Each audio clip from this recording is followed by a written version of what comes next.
नमस्कार। आज हम एक अहम मुद्दे पर बात करने वाले हैं, हार्मोनल असंतुलन और इसका पीरियड्स पर क्या असर पड़ता है, खासकर जैसे अनियमित साइकिल या फिर हेवी ब्लीडिंग। हमारी ये जो चर्चा है ये एक डिटेल्ड लेख पर आधारित है और हम समझना चाहते हैं कि ये हार्मोन की उतार चढ़ाव कैसे ये दिक्कतें पैदा करते हैं और कौन सी चीजें हैं जो इसमें अहम भूमिका निभाती हैं। तो चलिए शुरू करते हैं इस विषय की गहराई में जाना। सबसे पहले बिल्कुल बेसिक से शुरू करते हैं। ये हार्मोन्स आखिर हैं क्या? हाँ, देखिए, हॉर्मोन्स ना वो शरीर के केमिकल मैसेंजर जैसे हैं, मतलब संदेशवाहक। ये अलग अलग बॉडी फंक्शंस को कंट्रोल करते हैं। अच्छा, और पीरियड्स के लिए कौन से खास हैं? एस्ट्रोजन और प्रोजेस्टेरॉन? जी बिल्कुल, एस्ट्रोजन और प्रोजेस्टेरॉन ये दो मुख्य हैं। ये दोनों मिलकर क्या करते हैं कि गर्भाशय की जो लाइनिंग होती है ना, एंडोमेट्रियम, हाँ, उसको बनाते हैं और फिर पीरियड्स के टाइम पर उसी को शेड करने, मतलब झड़ने में मदद करते हैं। तो पूरा साइकिल इनके बैलेंस पर ही चलता है। बिल्कुल, और गड़बड़ तब होती है जब ये बैलेंस, जो बहुत नाजुक होता है, वो बिगड़ जाता है। तो क्या होता है फिर? तो फिर एक आम नतीजा है पीरियड्स का अनियमित हो जाना, इरेगुलर। जब बैलेंस बिगड़ता है तो ओव्यूलेशन यानी अंडे का ओवरी से निकलना जी, वो बाधित हो सकता है, उसमें रुकावट आ सकती है। अगर ओव्यूलेशन टाइम पर नहीं हुआ या हुआ ही नहीं, इसे एनोव्यूलेशन कहते हैं, तो फिर वो लाइनिंग कब झड़ेगी, इसका सिग्नल गड़बड़ हो जाता है। ओ, इसीलिए पीरियड्स लेट हो जाते हैं या कभी भी आ जाते हैं। हाँ बिल्कुल, या तो देर से आएंगे या उनका कोई तय समय ही नहीं रहेगा, अप्रत्याशित। और ये गड़बड़ सिर्फ टाइमिंग की नहीं है ना? इसका असर ब्लीडिंग की मात्रा पर भी तो पड़ता होगा। मेरा मतलब है हेवी ब्लीडिंग, जिसे मेनोरेजिया कहते हैं। सही कहा, बिल्कुल पड़ता है। जो जानकारी हमारे पास है उसके हिसाब से एक बड़ा कारण है एस्ट्रोजन डोमिनेंस। एस्ट्रोजन डोमिनेंस मतलब शरीर में एस्ट्रोजन का लेवल प्रोजेस्टेरॉन के मुकाबले काफी ज्यादा हो जाना। अच्छा, और जब एस्ट्रोजन ज्यादा होता है ना, तो वो गर्भाशय की परत जरूरत से ज्यादा मोटी बन जाती है। ओ, तो जाहिर है जब वो मोटी परत टूटकर झड़ेगी तो ब्लीडिंग भी ज्यादा होगी और ज्यादा दिन तक भी चल सकती है। एकदम सही। और इसी हैवी ब्लीडिंग के साथ ना अक्सर खून के थक्के, मतलब क्लॉट्स, हाँ, क्लॉट्स। और कभी-कभी टिश्यू या ऊतक के टुकड़े भी निकलते हैं। हाँ, ये क्यों होता है? देखिए, ये समझना जरूरी है, जब ब्लीडिंग बहुत तेज होती है तो शरीर क्या करता है कि खून को जल्दी बहने से रोकने के लिए थक्के बनाता है।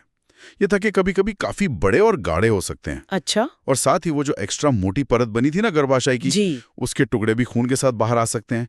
वही टिश्यू कहलाते हैं। तो इनका दिखना एक तरह से सिग्नल है कि फ्लो नॉर्मल से ज्यादा है। हाँ बिल्कुल, ये भारी फ्लो का एक संकेत है। तो अब सवाल ये है कि ये हार्मोन का बैलेंस बिगड़ता क्यों है?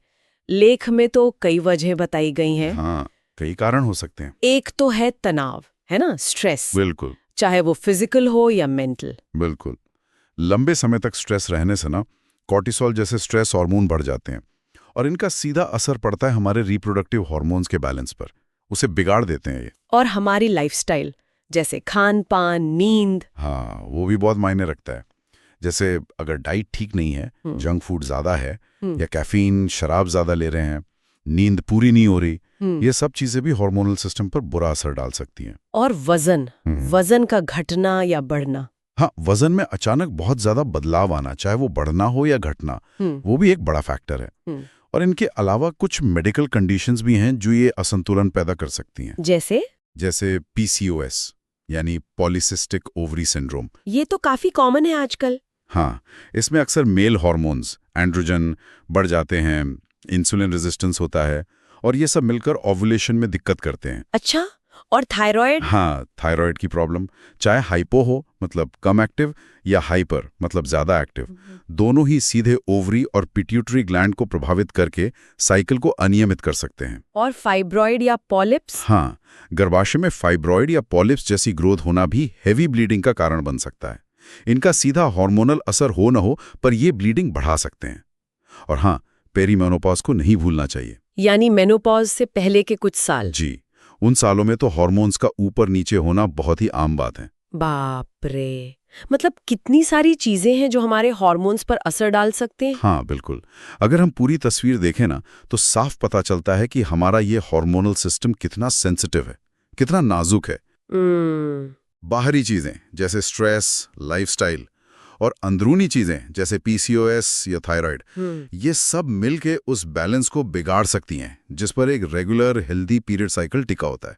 हाँ, सब कुछ जुड़ा हुआ है आपस में। तो इस सब जानकारी का मतलब क्या है हमारे लिए? मतलब क्या करना चाहिए? शायद सबसे जरूरी बात यह है कि हमें अपने शरीर के संकेतों को सुनना चाहिए, उन पर ध्यान देना चाहिए। हाँ, ये जरूरी है। अगर पीरियड्स लगातार अनियमित हो रहे हैं, ब्लीडिंग बहुत ज्यादा है, या बड़े बड़े क्लॉट्स आ रहे हैं, टिश्यू निकल रहा है, या दर्द बहुत ज्यादा है, असहनीय है, तो इसे हल्के में नहीं लेना चाहिए, नजरअंदाज नहीं करना चाहिए। बिल्कुल। ऐसी हालत में डॉक्टर से मिलना बहुत जरूरी है, ताकि सही कारण पता चले और फिर सही इलाज या मैनेजमेंट हो सके। हाँ, ये अपने स्वास्थ्य का ध्यान रखने का एक अहम हिस्सा है।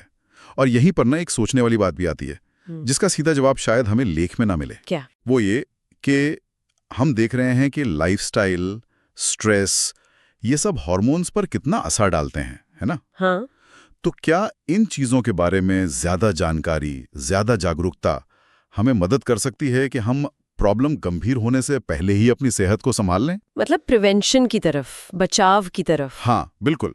क्या ये जागरूकता हमें प्रोएक्टिव बना सकती है अपनी हेल्थ को लेकर? ये एक अहम सवाल है जिस पर सोचना